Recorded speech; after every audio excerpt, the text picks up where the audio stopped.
I feel most confident when I'm doing something for others, and also when I'm goofing around with my best friends and with the people that love me the most.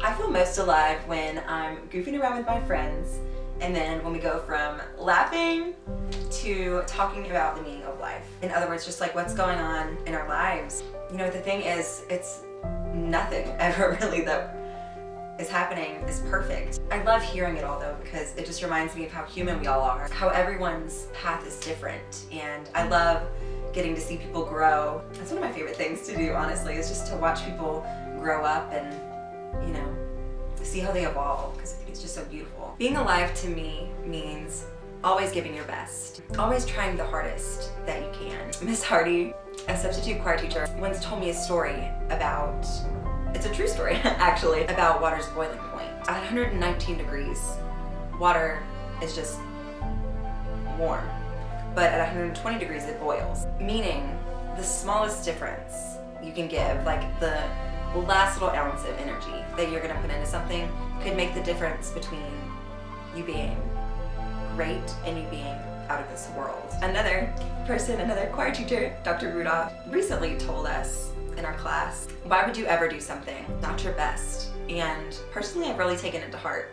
I've thought about my various activities and thought, am I doing my best in this? And if I'm not, what's the reason for it? And I think it's important to question that in everything you do. I think it's of the utmost importance to be passionate about everything you do. Ever since I was a little girl, my grandma has told me to do your best. It'll always be good enough. It's something I've really taken to heart over the years. Beauty to me is about a radiance from within. It's about letting all of the depths of your heart show through one smile. You know, I think the smallest little act, and in everything you do, you invest your whole self in, and everyone is so different and crazy and complicated, and I think that's just the most beautiful thing in the world. Everyone has different thoughts and actions, and I think when you let them show and you're unafraid of who you truly are, I think that is truly unlocking beauty. Self-acceptance to me starts when comparison ends. Why compare yourself to anyone else? Everyone is so different.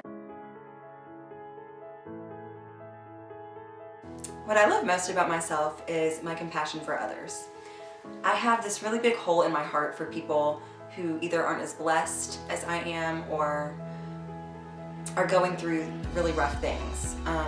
Just breaks my heart, honestly. But it makes me want to help them. I feel like everyone has compassion in them, but not everyone, you know, brings it out all the time.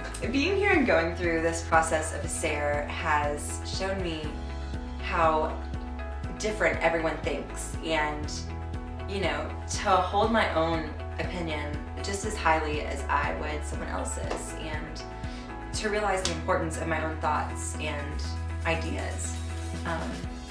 My answers might not be as well thought out as other people's, but that doesn't mean that they're wrong or less important. I think Essere will show that to other women across the nation, that everyone has a voice. This just makes everyone realize how beautiful they are, and I hope they can see the differences in all of us and, you know, have a clearer picture of how beautiful each kind of woman is. And the thing is, no one fits into a specific category. And I hope people will realize that. I vow to be my best